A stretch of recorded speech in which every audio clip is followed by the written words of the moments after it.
and welcome to Vantage Point. I'm Mahina Bongzo, and it's been 2 weeks since we spoke to you last and had our views expressed on Vantage Point, giving you a different outlook to the political atmosphere in Sri Lanka. And the atmosphere is indeed heating up and is bound to heat up as the days progress.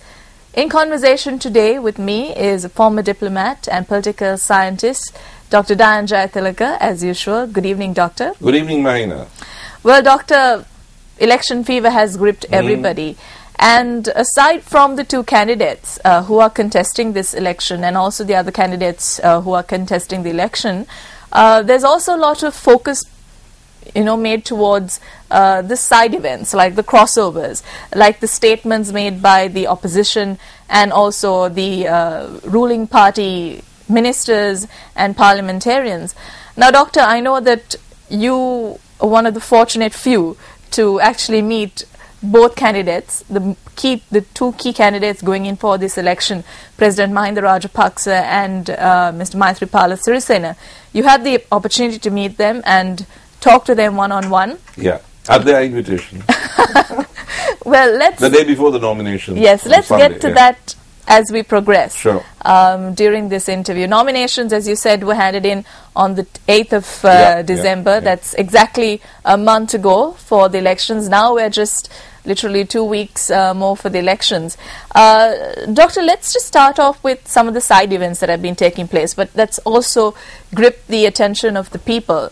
And let's start off with the crossovers. Now, at the last interview, we didn't have much time to talk about the crossovers because we were talking mostly about the executive presidency. But I think now people are more interested in what the candidates have to offer and also about their ideologies, their manifestos, and also about the people who are now gathering forces with these two candidates. The recent crossovers that we witnessed were obviously of Duminda Dissanayake. We saw Dr. Rajitha Senaratne crossing over. Then we saw Minister Navin Dissanayake crossing over. D.S. Senanayaka's great-grandson crossing over. And now, this past 2 weeks, we saw Hirunika Premachandra. Yes, Hirunika Premachandra, the daughter of slain parliamentarian Bharata Lakshman Premachandra, who is now saying that she is pledging support to Mr. Maithripala Sirisena.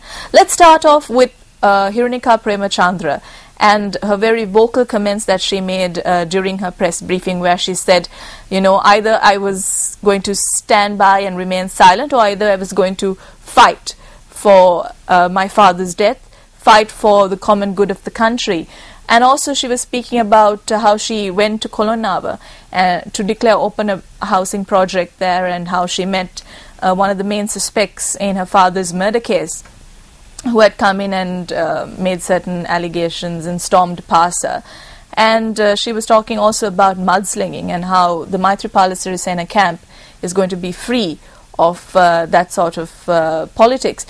What did you make of Hirunika Premachandra's crossover? I mean, this is a lady who, in her first election in the Western Province, garnered a massive amount of votes from the Kolonava electorate.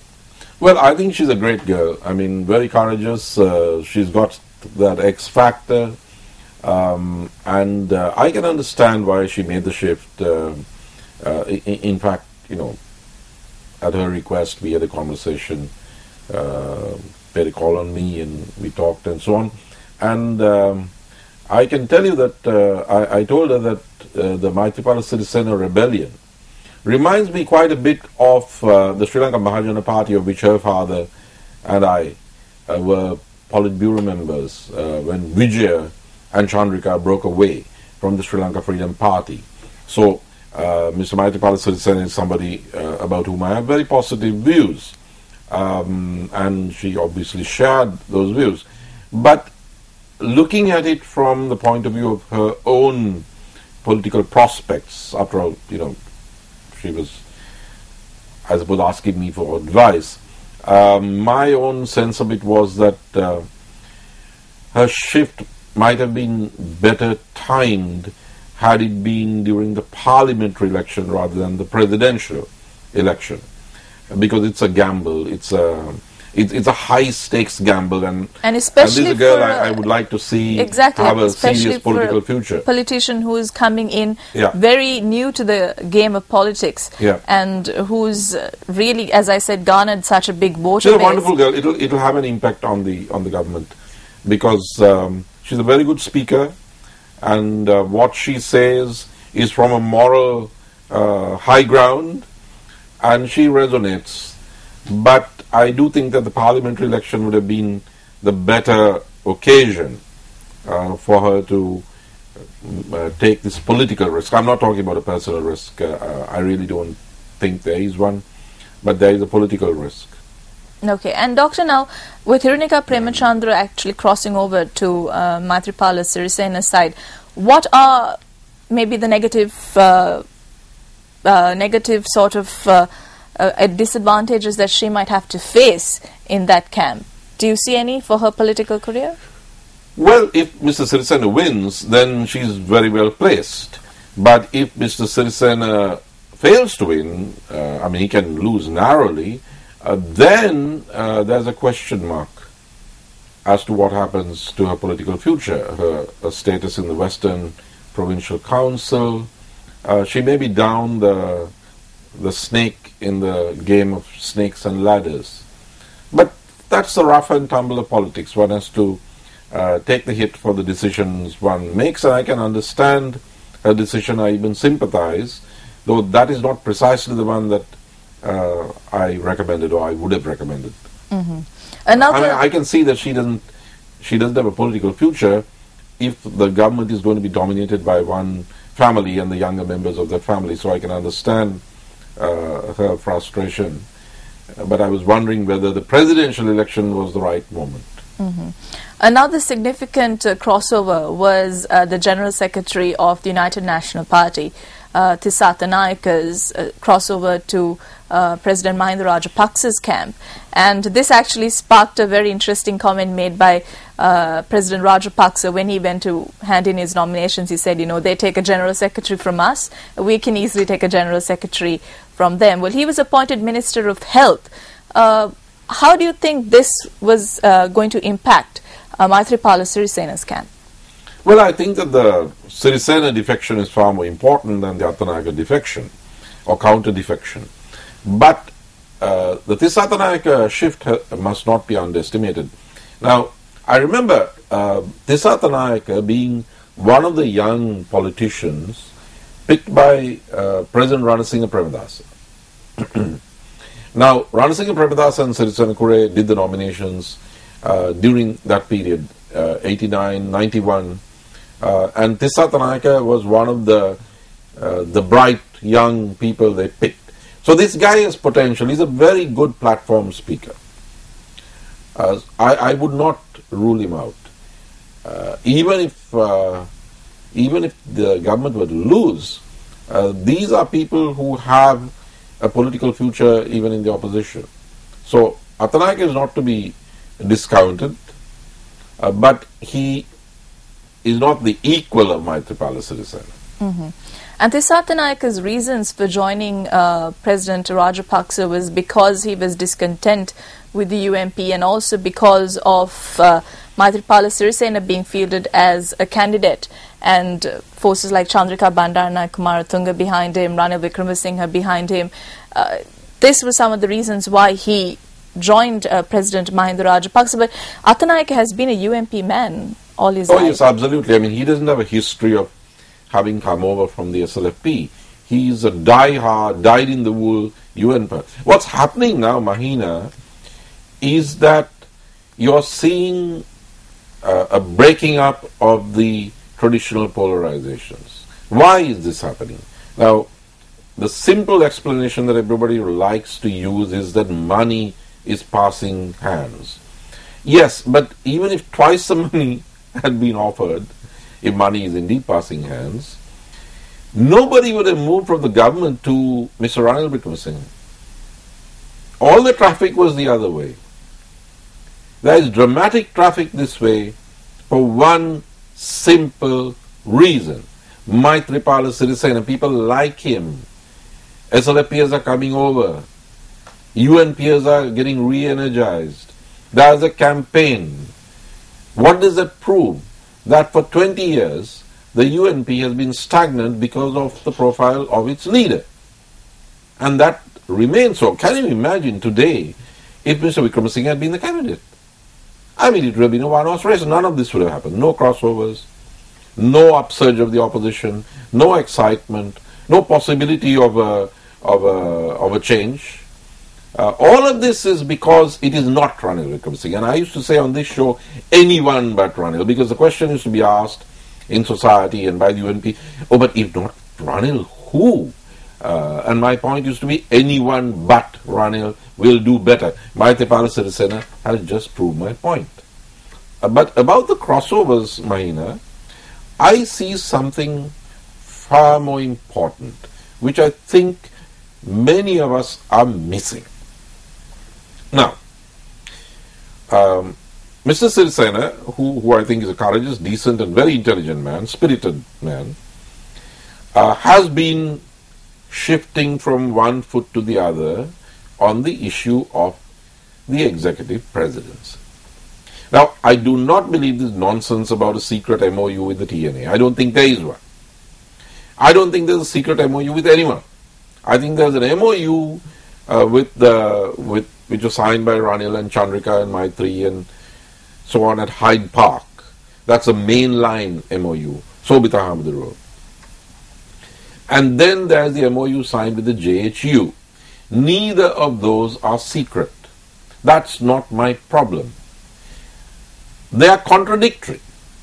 And Mr. Sirisena keeps shifting from one foot to the other.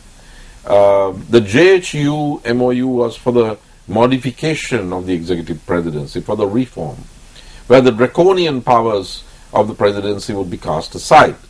That's why I think Mr. Gamban Pilla was... Yeah, that was one of his main reasons. On this side. Yes. But Mr. Sirisena has shifted emphasis back to the first MOU of the abolition of the executive presidency, except for the portfolio of defense, which I kept insisting on your station.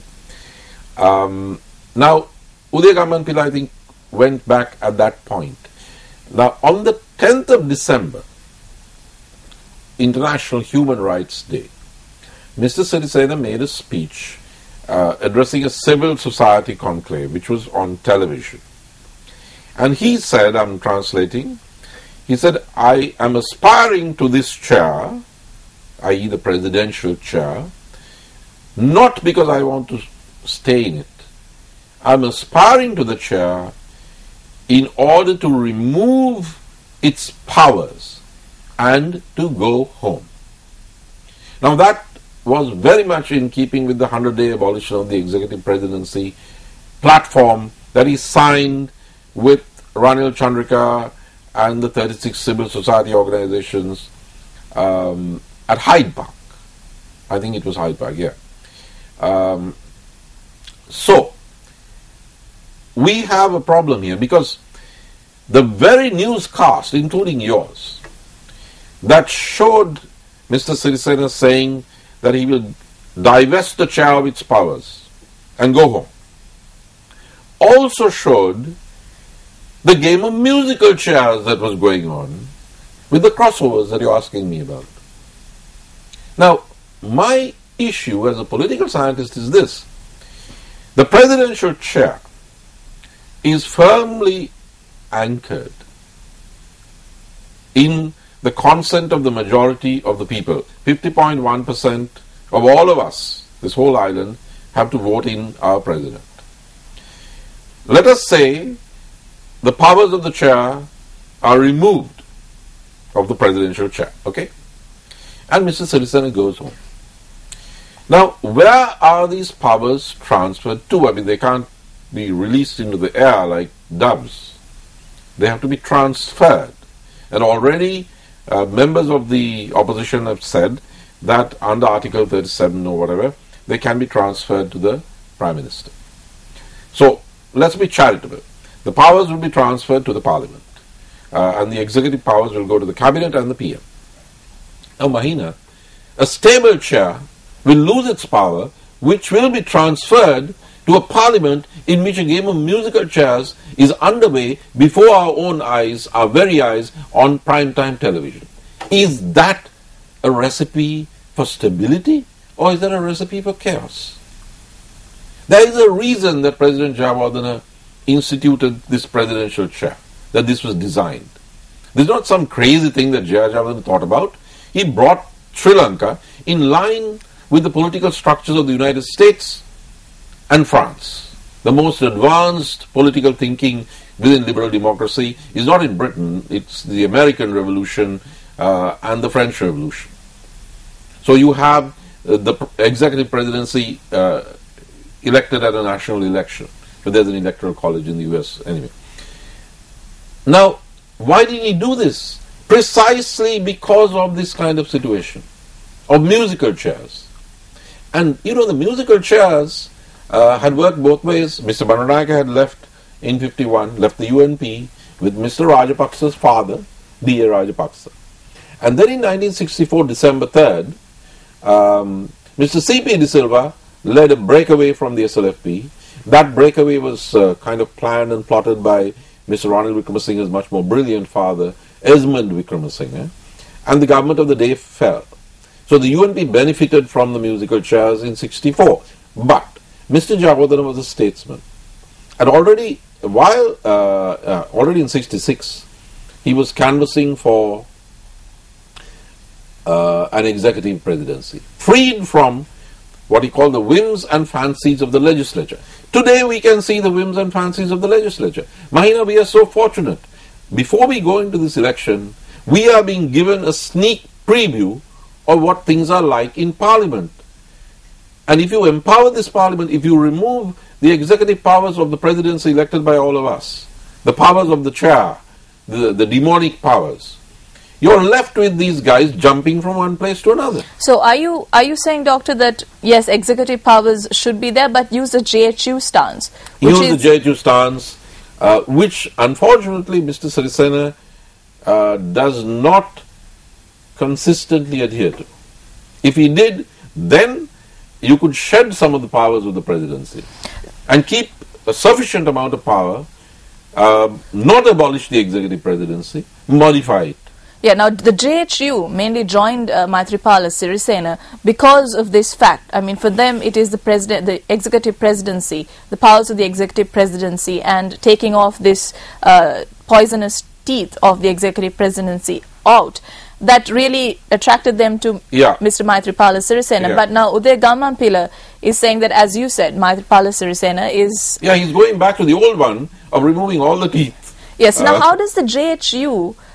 do you see that there's some sort of discontent within the JHU? Well, there's a split because Gammanpila is a significant And the guy. leader of the JHU actually said that if Gammanpila had brought this up initially, before they signed the MOU with Maithripala Sirisena, that they would not have actually headed that way.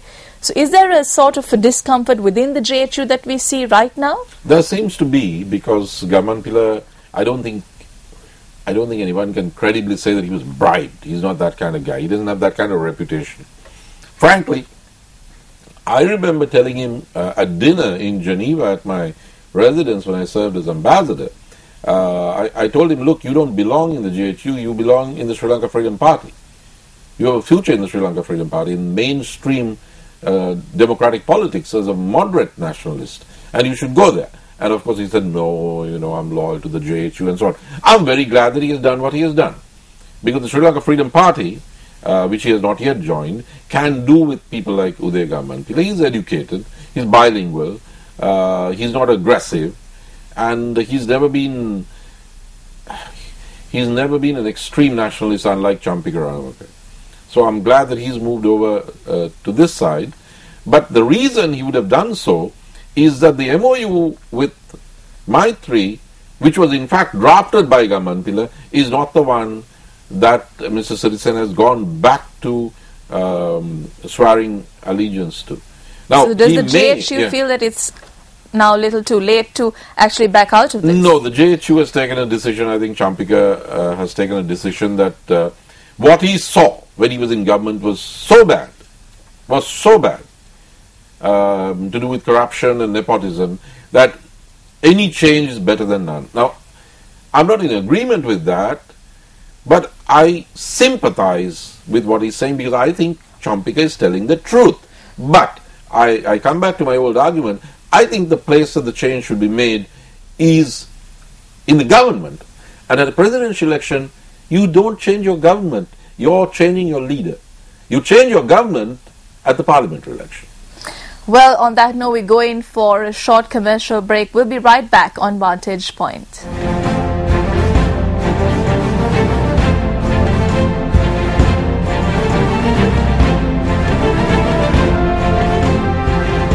Welcome back. You're watching Vantage Point here on News First. We're in conversation with Dr. Dayan Jayatilaka. Doctor, we were talking about the crossovers before the break and about the key figures that have actually joined the government and also joined the Maithripala Sirisena camp. Now, Doctor, we were talking also about the corruption that has been highlighted by the Maithripala Sirisena camp within the government. And you're talking about a presidential election where we choose a leader and not a government. But what about a government that is plagued by corruption, a government that is under international scrutiny? What about a government where nepotism is rampant, where ad hoc decision making is rampant, where there's a lot of interference between the main machinery in the country? So isn't a change in government what the people really require? Yes, but that's not what you do at a presidential election. You know, Mahina, we have two shows. Of course, this time we don't have the singular show because of Satana and so on. But things that pertain to our singular show should not, somebody shouldn't come in and brief me before our English language show. It's two different things. The presidency is where we choose our leader, the leader of the country, of this little island in the Indian Ocean, which has had the history that it has had, the recent history, the turbulence, which has the geography it has. It's the leader of, if you want to put it very crudely, our tribe. You know, and how do you pick a leader? What is the main quality necessary in the leader of a country? The basic quality, I mean there are a lot of qualities, but the basic quality is that he or she must protect the people from armed violence from an enemy, from a marauding enemy. Now, when I look at this, I like Mr. Maithripala Sirisena. I trust Maithripala Sirisena. I think that someday he'd make a very good president for Sri Lanka. But I am not convinced that I should throw out Mahinda Rajapaksa in order to make Mr. Sirisena the president now for one reason. Mahinda Rajapaksa, you have to judge anybody, you, me, anyone, by the situation that existed when he took over. He didn't create the situation. That situation of war where we couldn't even come to office because bombs were going off and bodies were being brought back to every village, that could have been solved by any four presidents. Jaya Jayawardena, Ranasinghe Premadasa, D.B. Wijayatunga, Chandrika Bandanayake. They didn't do that. They tried, but they didn't try hard enough. They didn't do it. We gave two of them 2 terms, Jaya Jayawardena and Chandrika Bandanayake. Now, even a waiter in a hotel, Mahina, if a guy does better than the other guy, I'm not going to tip him in the same amount that I tip the bad waiter. So if you have 2 presidents to whom we gave 2 terms and didn't protect us by eliminating terrorism, didn't protect our lives, our limbs, the life and limbs of our children, then is it logical or fair that the person who did, Mahinda Rajapaksa, should be kicked out after the same 2 terms that we gave 2 failures, Jaya and Chandrika? So in essence, you're saying that President Mahinda Rajapaksa should be given another term in office, mainly because he defeated terrorism in the country, something that none of the past presidents could do. But that's one. Yeah, go yes, ahead. that is the campaign slogan that Mahinda Rajapaksa is using. He is been talking about the war victory, about eradicating terrorism, about the development, he's talking about all of that. He's talking about what Vinaya, discipline, and I don't know. I mean, they seem to have run out of ideas. So I'm not arguing that we should retain his services for the same reason that he thinks he should be given third term, or for the reasons that those around him and his family think he should be re-elected. There's an establishment here. They want Mahinda Rajapaksa to be the Lord of the Reload. That's not why I'm saying we should re-elect him, and I'm not saying we should re-elect him for a fourth term. I'm saying if we gave two unsuccessful presidents who didn't stop us from being killed in large numbers, 2 terms each, then it's only fair to give this guy +1 and send him home. Just because he eradicated the country of terrorism. Not just because. Yes, Doctor, I understand that you are saying that it is a big deal. It's the biggest deal for any ruler. It is the biggest deal, and it is a great argument, and that is the trump card that the president has under his belt. But the question is, Doctor, are we just going to let this country be governed by a man simply because he eradicated terrorism? It's not simply. Eradicated terrorism and brought instability. It's not simply. When you just think of the situation. Okay, let me put it this way, because I'm a Sri Lankan and I may sound partisan. My generation was part of the war, so let me stand back. I was invited to dinner by the Indian High Commissioner, and there were a few of us, Mr. Sambandhan and so on, and this was in honor of a very famous journalist, Mr. M.J. Akbar, who wrote many books and who is now an advisor to Prime Minister Modi. And this wasn't a big gathering, it was a small gathering, and Mr. Akbar made an after-dinner speech. And he said, I've been coming here from the early 80s, through many of your presidents and governments. And it took me 3 hours to go from one road to another. People were being blown up, people I knew were being killed. This country, he said, this city was so close to being the next Beirut or the next Karachi. And he said, don't underestimate the miracle that you have wrought. He didn't say Mahinda Rajapaksa, that you have wrought of defeating terrorism. If you are tempted to underestimate it, just look to the west of you at the rest of the Middle East after the Arab Spring and the Western interventions and all of that, and look how terrorism is running rampant. Those countries are broken. People are being blown up. You have wrought a miracle. I can hardly believe, he said, I've been to this city so many times, I can't believe the transformation that has taken place. Now that's M.J. Akbar.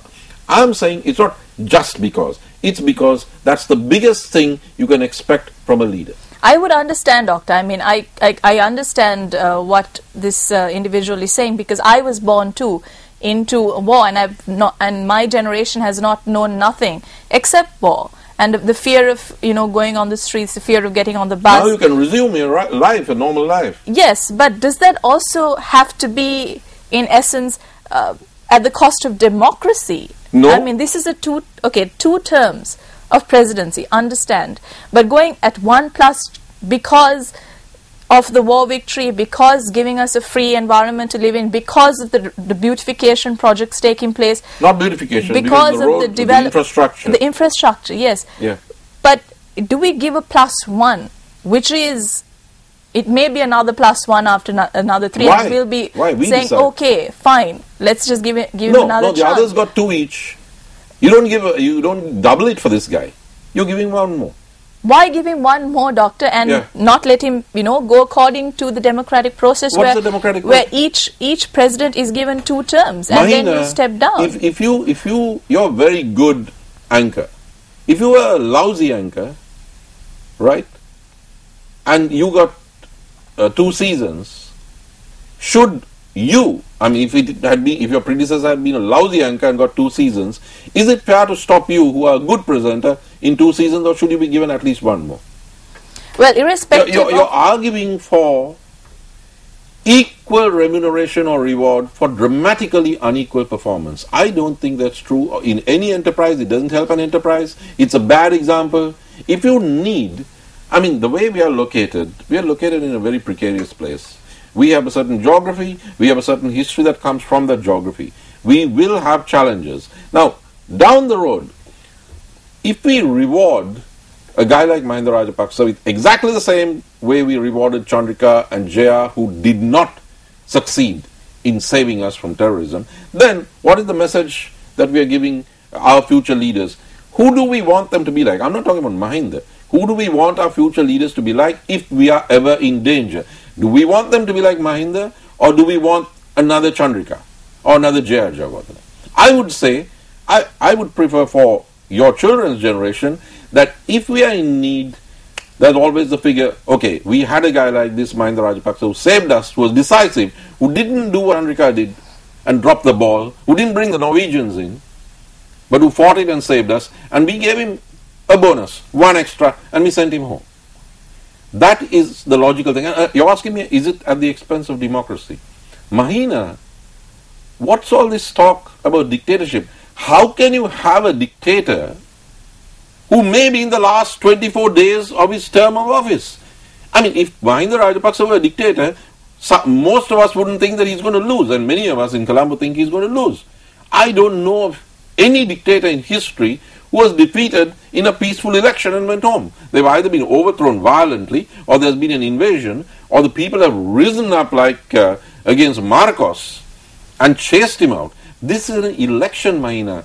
No dictator loses an election, and no dictatorship has an election as keenly contested as the Maithripala Mahinda election. I don't know who's going to win. That tells me this is not a dictatorship. Now, Doctor, a lot of people who have been speaking to, people on the road, people out there, the general public. I mean, as journalists, we obviously go by the media reports that we get. We clarify information before giving it out to the people. But also, there is people out there who, as journalists, we have to, pay a keen ear to and listen to what they have to say, the questions that they have. And some of the questions that people have is, who has the front lead here? And because I do this show with you, they've also asked me, who do you think Dr. Dayan supports? Who do you think Dr. Dayan Jayatilaka is supporting? And the national interest. But listening to this, Doctor, I get the vibe, please correct me if I'm wrong, but you're saying that Mahinda Rajapaksa, irrespective of whoever candidate is fielded by the opposition. Now, we ruled out Ranil Wickremesinghe, and now we have Maithripala Sirisena, who was a surprise to the people, who was a shocker even to the government. An SLFP person who is joining hands with the UMP, joining hands with the JHU to topple President Mahinda Rajapaksa's regime. So, but from what you're saying, Doctor, I get the vibe that irrespective of whoever is fielded, Mahinda Rajapaksa should remain and take on the next term. No, it's like this, Mahina. Now, my wife and I spent a holiday at Cape Waligama as guests, and Kumar Sangakkara and his wife were there. Delightful young couple, very intelligent. The owner of Dilma was there, Merrill J. Fernando. He owns the hotel. His son and daughter-in-law were there. The South African High Commission wife were there. And we were all, apart from talking politics, we were all telling Kumar Sangakkara, look, you can't be serious. Don't resign. I mean, don't pull out. Now, why was that? Because we all know that it's a rare thing to be able to find an individual talent, and that you have to make that talent serve your side, your country, for as long as you can, without letting it go easily, because you never know when the next Kumar Sangakkara is going to come up the pike. So that's why, and I think he's now compromised with his fans, and he said, okay, I'm out of one-day cricket. All right, I'm out of one-day cricket. Because we want, why? We want an outstanding personality to stay on. We don't want to lose him for the side. Now, what I'm saying is, if I could have both Maithripala Sirisena and Mahinda Rajapaksa as presidents, I would, but you can't. So I have a different formula. And I look at it as a political scientist. I mean, Thomas Hobbes, the theory of the social contract. The main thing that you expect from a ruler and a state is protection from the armed enemy. Mahinda Rajapaksa passed that test while others failed it. So I think he can't be treated in exactly the same way as the two others who failed it, but to whom he gave 2 terms. Now, even so, I would be willing, because I've met both of them, I would have been willing to say, okay, well, maybe we should take a risk. Maybe we should need to turn a page. Maitri is a good guy. I like him. My problem is this. It's not only that we lose Mahinda Rajapaksa, But we'll also lose Maithripala Sirisena. Why? Not because I disbelieve him. No. It's precisely because I believe every word he says. And he says, I'm going home. I'm not going to be the executive president. I'm going to abolish this. I'm not even going to sit in this chair. So, we're going to throw Mahinda Rajapaksa out, who stopped the killing on a large scale, and we are going to bring back, we're not going to bring in the new guy, Maithripala Sirisena, because he says, guys, I'm not going to be here, I'm going home. And we're going to hand over power, more or less, to Ranil and Chandrika. So you move the cursor to Maitri, you click. Then there's a drop-down box which says, no more executive presidency, powers transferred to the musical chair parliament, executive power to the cabinet and the PM. So that's Ranil. So you're discontent with Maithripala Sirisena mainly because he has this, he's flanked by Chandrika Kumaratunga and Ranil Wickremesinghe. No, if he was not, if he had come out as a completely independent candidate without any of their backing, it's not that, Mahina. Do you think there would be a difference there? It's not that. I'm not unrealistic enough to think that he could have done it without the UNP, and he probably needed, I don't know, he probably needed Chandrika's support. That's not the problem. The problem is that he has this declared platform of abolishing the executive presidency, handing power over to the parliament, which I can see now is like a cage of monkeys jumping here and there. I don't think that's good for the country. And with that program, he's got Ranil and Chandrika. Now, if he just had Ranil and Chandrika, and he was a conventional president who was running for office against Mahinda, and saying, I'm going to be the president for 6 years with these powers without maybe ABC. But there's going to be stability, trust me. This parliament is not going to be able to be manipulated by money, black money from Raj Rajaratnam, who's probably in jail. No, there's no guarantee of that. Once the executive presidency is abolished, then everything is up for grabs. The situation that Jaya Jayawardene wanted to prevent happens again. The parliament decides our destiny, and you can see how volatile this is. The musical chairs, money talks, and how do you know where the money is going to come from? They say the government gets it from the Chinese. I mean, the other guys, the Elamists in the Tamil diaspora have enough money. They could decide, hey, we are going to get a government in place which is going to withdraw the armed forces from the north. I don't want to take that risk. A presidential election, Mahina, is about who captains the ship. I prefer Mahinda Rajapaksa to captain the ship for one more term. I might have even preferred Maithripala Sirisena because he's new. But he says, I'm not going to captain this ship beyond 100 days. It's my pledge, and I trust him. That's my problem. If I thought, hey, no, this guy is going to be elected, and then he's going to dump Ranil and Chandrika, and he's going to stay president because he's a patriot. He is, and he's going to have all these powers. So Jaya's system is going to work. He is going to ensure stability, whatever happens in parliament. But then I would have to assume that he's not telling the truth. But he is telling the truth because he's a truthful man. And that's what scares me. I would much prefer, I have a different plan. I want to see a government headed by Maithripala Sirisena. Now, Mahinda Rajapaksa didn't make him Prime Minister. Why don't we make him Prime Minister? We can do that at the parliamentary election. So we don't have to have Mahinda plus the crooks.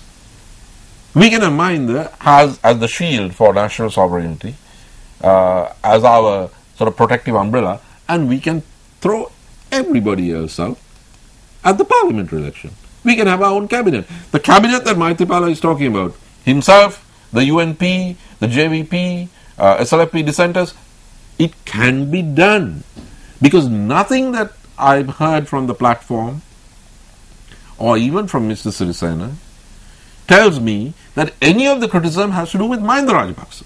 I've heard all the criticisms. I believe all the criticisms. Well, on that, we're going for a commercial break once again. We'll be back on Vantage Point. Stay with us.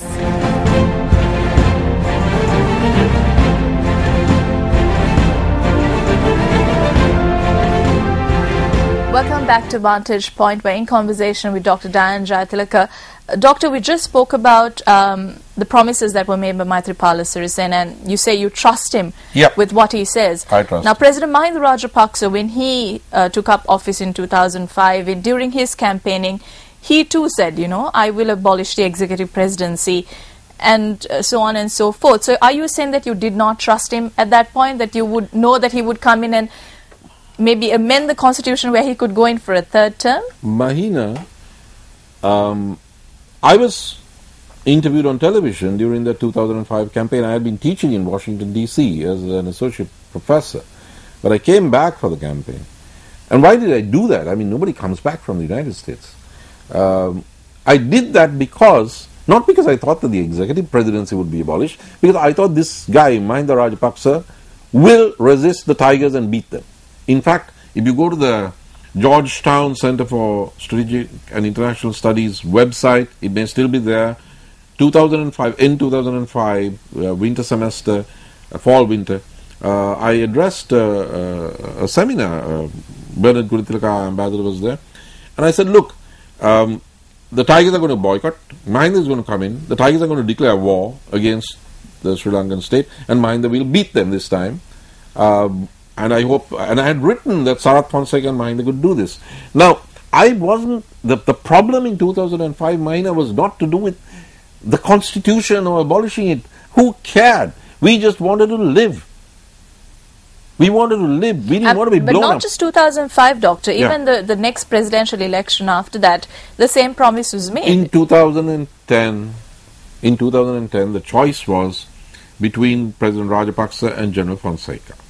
Of the two, I think even today, people respect General Fonseca greatly, but they think he's just too hard, too tough, too violent a temperament to lead the country. They like Maithripala for the same reason they like Mahinda. They both seem nice guys. And I must say this, the opposition says, look, General Fonseca won the war, it wasn't Mahinda Rajapaksa. General Fonseca was in the army during the 2 terms of Chandrika Kumaratunga. She had a better team potentially than Mahinda Rajapaksa. She had General Sarath Fonseca, she had General Janaka Pereira. She had General Gamini Hettiarachchi. Instead, she brought in General Eric Solheim. Right? So, when Chandrika took over the defense portfolio, the 3 portfolios from Ranil, General Fonseca was our commander in Jaffna.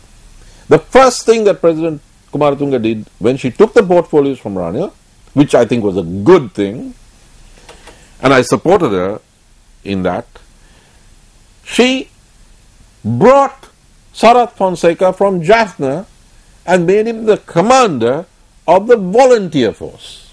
She removed him from Jaffna, where the tigers had built up.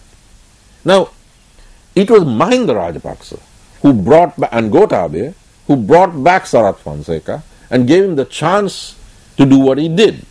So it wasn't Sarath Fonseca, but it was Mahinda who brought him back and gave General Fonseca the chance to win the war on the ground. Now, the other thing,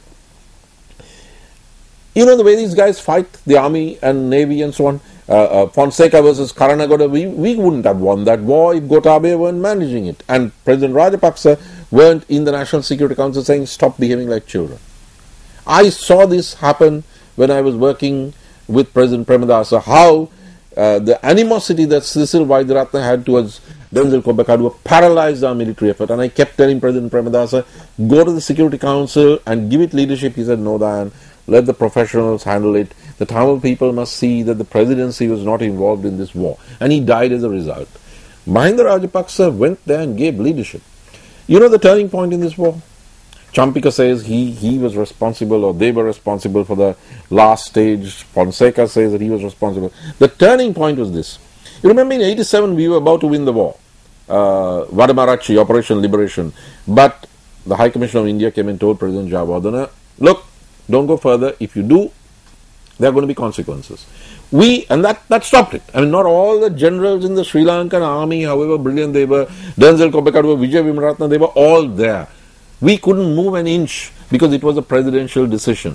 This time, the same thing almost happened.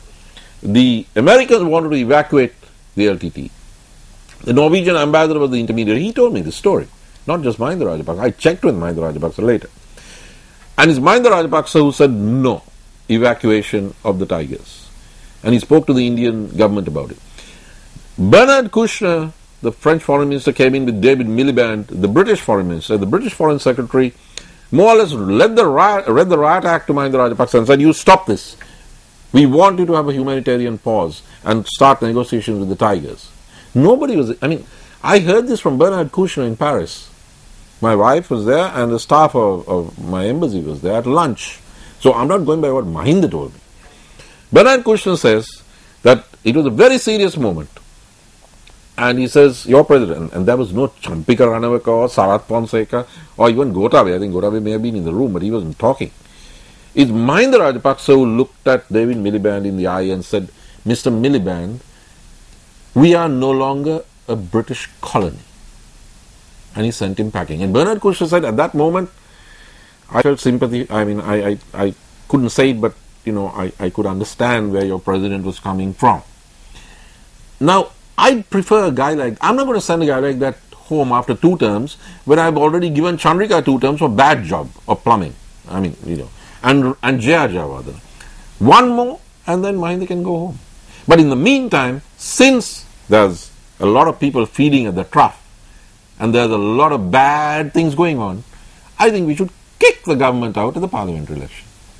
So you say a change is you want a change to happen in the parliamentary election? But not at the leadership of the country. At this point, especially because Maitri is saying that he is going home after abolishing the executive presidency, which I think gives stability to this country, because I've now seen, again, what the parliamentarians do.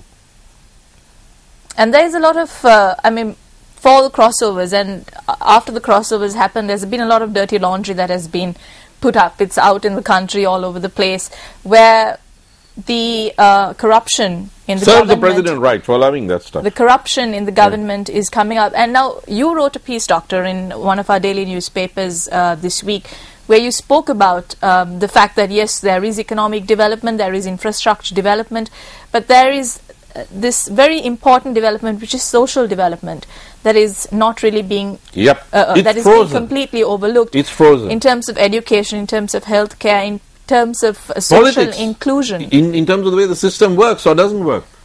It's frozen. It's stagnant. It's frozen. It has to change.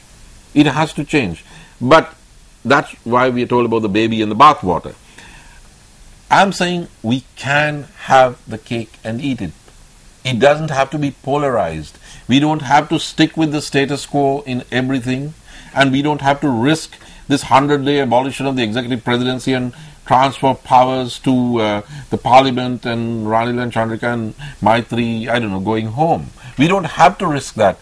We can have Mahinda Rajapaksa as captain, and we can have Maithripala Sirisena as vice captain. Mahinda may not like it. That's why he didn't make the man the prime minister. As I said on the show, I had said 9 months ago, I told the president, make Maithripala Sirisena the PM.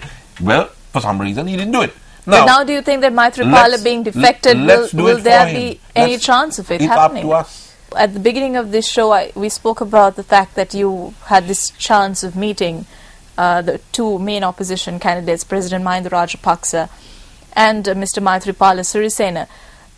Just talk us through about how that meeting went and what sort of sentiments or vibes did you get from these 2 camps? Well, obviously I cannot disclose the content of the conversations, but I must say I was gratified that on such an important day as the day just before they both had the nominations, the president chose to invite me to lunch, and though there were others initially, at lunchtime it was just one-on-one, so it was an interesting political discussion.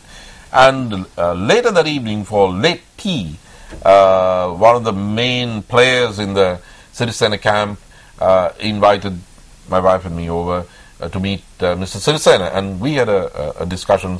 Some of that is on Facebook, the photographs. I like both people.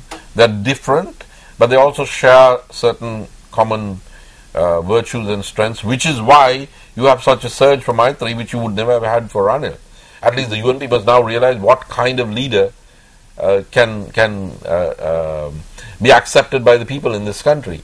Because, Mahinda and Maitri have more in common than not. I think Mahinda Rajapaksa has the greatest skill. He also has energy, but he has more skill than he has energy or new ideas. Maithripala Sirisena doesn't have the skill of Mahinda Rajapaksa. I mean, with Mahinda, you're talking about a veteran of 1,000 battles, political battles. Maitri doesn't have this anywhere near the same skill set. He does have energy, though. He has new ideas. He has a reforming zeal. He has energy. He is drawing from the broad oppositional movement that is backing him. So that's a good thing to see. They're both serious people. And if anybody says that Maithripala Sirisena is not a strong personality, they are wrong. He is. I just think that he's been saddled with this zany program. He has been programmed with this thing about the abolition of the executive presidency. I think he would have had a much better chance had he just run the way that Mahinda Rajapaksa ran in 2005 or 2010. Because in 2005, when Mahinda Rajapaksa ran, nobody foresaw what sort of person he would become and what sort of changes he would bring to the country. But I think the voters did Mahinda, otherwise they wouldn't have voted him in. They had some faith in Mahinda and that he was patriotic enough to be the best chance the country had to fight and prevail over the Tigers. Now with Maithripala Sirisena, people trust him. But they don't trust, I mean I trust him, but I don't trust Ranil and Chandrika because they're proven to be quite bad as leaders. So, I mean, if you go by the two personalities, you can see the strengths in both. But they both have weaknesses, and the weaknesses are not so much of the personalities. But the people surrounding the packages. them. It's like this Al Jazeera ad. I wonder whether you saw it. It's an Al Jazeera ad for Al Jazeera. It's not for any other product. It starts with a close-up. You have a close-up of a child, a boy, say 10 years old, smiling away. That's a close-up. Then the camera pulls back and you see the wider picture, and the child is carrying an AK-47. Then you see another close-up of a man smiling away. And then the camera pulls back and you see that he is about to be hanged. So, the weakness that Mahinda Rajapaksa and Maithripala Sirisena both have is that when you move from the close-up to the matrix that each of them is embedded in, then you see this familial establishment that everybody is now talking about and quite rightly criticizing. And in the case of Maithripala Sirisena, you see this, after 100 days the screen starts to, snow. It's all static. What happens? We don't know. And then it's Ranil and Chandrika and I think, oh no, I mean, why can't this guy just, be himself? He's so good. So these are the problems that I see. They're both very friendly. I mean, Mahinda Rajapaksa has more appeal, if you want to put it that way. Maithripala Sirisena is friendly, he is strong, he's friendly, he's quiet. But when it comes to politics, he had a lot to say. Virtually one-on-one, as the photographs will show. But Maithripala is gathering momentum. Right now, it's the opposition that has momentum. It is on the offensive. The presidency is, in a way, on the defensive. But Mahinda has more, in the star quality department, he has more going for him because, he just has it. So you're saying it's going to be a very close race? It's close. Mahinda, closer than what we saw between Sarath Fonseca and Mahinda Rajapaksa. The last time I could not and did not publicly predict an election result correctly was in 1988, where it was Ranasinghe Premadasa versus Sirimau Bandaranaike. I might have even got that one wrong. That's 88. That's a long way back. In 1994, 1999, 2005, 2010, I've been on the public record predicting who was going to win. This time I can't. We're back to 1988 when it was Madam Bananayake versus Premadasa. So it's a very close race. In a dictatorship, you can't have a close race. So much for Sri Lanka, the dictatorship. It's a vibrant democracy. And it became a vibrant democracy, not by some miracle, but precisely by having a viable opposition candidate, which is what I was saying all along. But what we have to do as citizens is get the best out of both these guys. You see, of course you know Lord Buddha and his advocacy of the middle path, and Aristotle and his advocacy of the golden mean. So what I'm trying to say is, let's not get polarized into either or. Let's think of the formula which I have presented already as to how it can be and how you can cut Mahinda Rajapaksa out of the establishment, the corrupt establishment that seems to surround him, which he has allowed to grow like a man allows weeds to grow, or a wall to be built which originally protected him from the tigers, but now walls him in. Is there a way to dismantle that and keep Mahinda Rajapaksa as a proven leader of the country as a whole? Is there a way to empower Maithripala Sirisena, use his zeal for reform as a battering ram and bring him back into the mainstream, but not at the expense of losing Mahinda Rajapaksa, because both these guys are good guys and we can do with them both. And I think there's a way of cutting Maithripala Sirisena away from that very iffy program of abolition, transfer, and so on and so forth. Because we can't leave our destinies to this parliament where people jump all over the place. It's better to have the executive presidency. And if he doesn't want the executive presidency, let Mahinda Rajapaksa have it because he wants the executive presidency. But throw them all out of the parliamentary election and bring in that part of the Maithripala program which is a good one, which is, he says, the national government. Bring back the 17th Amendment. The 17th Amendment doesn't need you to throw Mahinda Rajapaksa out. We had a 17th Amendment with Mahinda Rajapaksa in. Then he scrapped it and he brought in the 18th Amendment. Why? Because he had a majority in Parliament. If he no longer has a majority in Parliament, we bring back the 17th Amendment. He has to play by those rules then. Why don't we do it?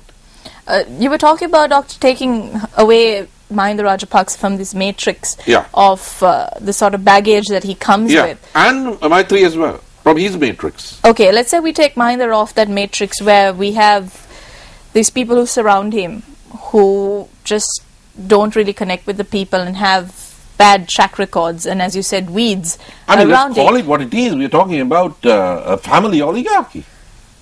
How do we take him out of that family that he comes along with? The nepotism that is being alleged towards him. He can keep he's entitled to his family. Let him keep his family, Mahina. Let's just make sure that if there's a change, when there's a change in the parliament, who's going to be the Minister of Economic Development? It's going to be somebody from the new parliament. Maithripala Sirisena can decide to be the Minister of Economic Development, or he can make, I don't know, whoever he wants.